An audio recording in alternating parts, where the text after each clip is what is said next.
Now, I know what you're thinking, reading the title and the thumbnail of this video. Before you all go down in the comments and start butchering me, let me tell you my thoughts and feelings about last night's game between Manchester United and Barnsley. And I'm going to go through some of the goals, but not all of them, because frankly there was way too many. If you didn't know, I am actually a Barnsley fan, and last night was the first time I've ever been to Old Trafford. And I just want to say, what an experience and what a privilege. Unbelievable. It's been on my bucket list to visit a top 6 club with Barnsley, and I've finally been able to tick it off. I think the last time we played a Big 6 club away, it was against Chelsea, and we lost 6-0. So we really outdid ourselves this time. Anyway, let's get into it. I thought in the first 15 minutes we started the game really well and really strong. We sort of played the ball around them and kept possession for the first 10 minutes. And if you've only watched the highlights, you'll not know what I mean, because I think on Sky the highlights do actually start at 15 minutes. But the first 10-15 minutes, I thought we came out, we were confident and we were strong. Even when we were 7-0 down, we still played with our game plan to play out from the back. And it's brave, it's ballsy to do so, and I respected it, especially as a Barnsley fan. And literally, as I was writing in my phone saying that I thought we'd done really well in the first 15 minutes and we played really well and we started really well, a ball came over to Rashford from Garnacho, and after a bit of tricky footwork, bang, 1-0. And it was an unbelievable finish. I won't even take that away from him. It was a good finish and took on I think it was even 3 defenders. It was definitely 2. Not sure if it was 3. And then it was more of the same up until the 30th minute. I still think we played quite well.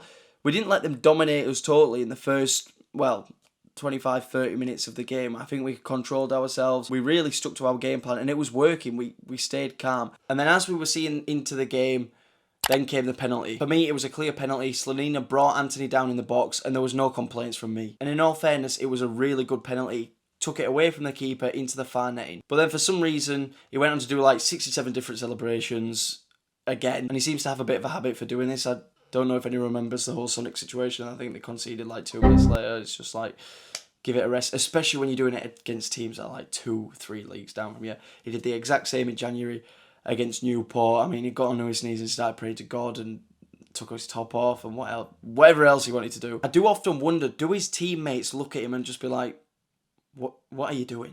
Like, why are you doing that? Before I go into the last goal I'm going to talk about, if you like anything to do with football, subscribe down below. It would be much appreciated. And while you're down there, comment the football team you support. I want to see who supports who. And after half-time, it was pretty much more of the same. A quick counter-attack in the 48th minute led to Garnacho scoring to make it 4-0. Which, by the way, that kid is lightning quick. Like, it's insane. Like, when I've watched him on the TV, he obviously looks quick, but quick off the mark, ball at his feet, or even when he's just straight sprinting, he's so fast. And he was absolutely lethal against us yesterday. As the goals carried on, we kind of just lost our heads, lost our composure at the back, and we started to make stupid mistakes and just slip up everywhere. And obviously, you're never going to be at full standard to compete against a Premier League team, but we were just making silly mistakes and it led to more goals. And then you could just see the quality difference in the teams, like genuinely insane. We look like a Sunday League team against a Premier League team. It's quite mad. But from what I've seen online, people seem to have been astounded by a scoreline of 7-0. Like,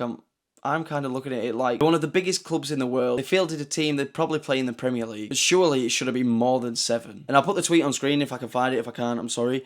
But like, I saw a tweet that said that Man U's starting 11 was close to being worth £500 million, and I think Barnsley's is probably worth about 2 million. So you could it doesn't need to be explained. To me personally, 7-0 is a lot of goals to concede, but it's not astounding, it's not surprising. And especially these days, I think it doesn't just come down to the quality of the players on the pitch. Man U will have technology and be able to provide technology to the players that Barnsley won't even know exists, if that makes any sense. And I mean, the players, like allocated specialists, physios, nutritionists, mental health guides, breathing coaches, sleeping coaches, it's endless when you're playing at that top level. And Barnsley will have no idea maybe what that is, or that even is a possibility. Regardless of the scoreline, I was so proud of them. It was such a not a humbling experience, but such a good experience to go and watch our team play at such a massive club. Like, you're not just playing against a big club, you're playing against like an established club that's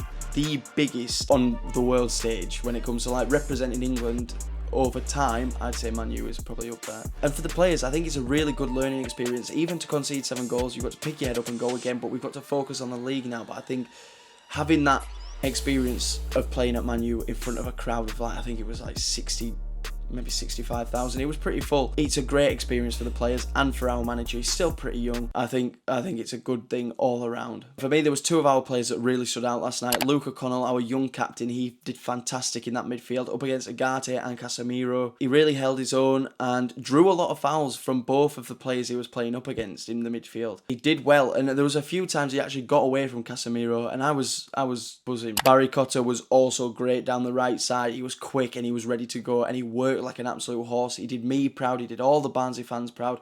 And he did himself proud. Anyway, we left about the 88th minute. We wanted to get back on our coach and head home. It was 7-0 at that point. 7-0. Realistically, as a League One club, it doesn't matter how confident you are.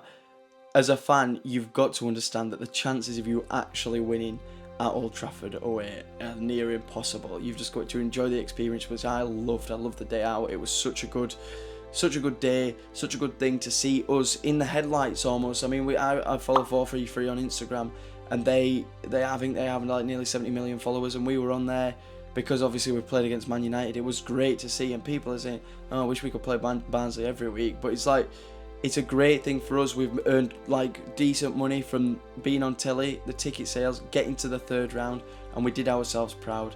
And I think the players should be proud as well, as much as they won't be feeling proud. I think they should be. And I really hope for Marcus Rashford grabbing 2 goals last night and a goal against Southampton on Saturday is really going to give him some confidence to kick on and get his season going. I mean, there's a serious player in there. It's just, I can't for the life of me understand what it is. I genuinely think it's his attitude, and you signed such a big deal at such a young age and he's earned all the money in the world, and sometimes maybe you lose that motivation. And Thierry Henry said it himself, you need to be mentally ill to be able to constantly pursue that. But I really hope he gets himself going, because I think if Man U are going to do anything this season in the league or a decent cup run, he needs to get going and he needs to find his goals again. But anyway, let me know what you think down below in the comments, and while you're down there, subscribe, and I will catch you in the next video.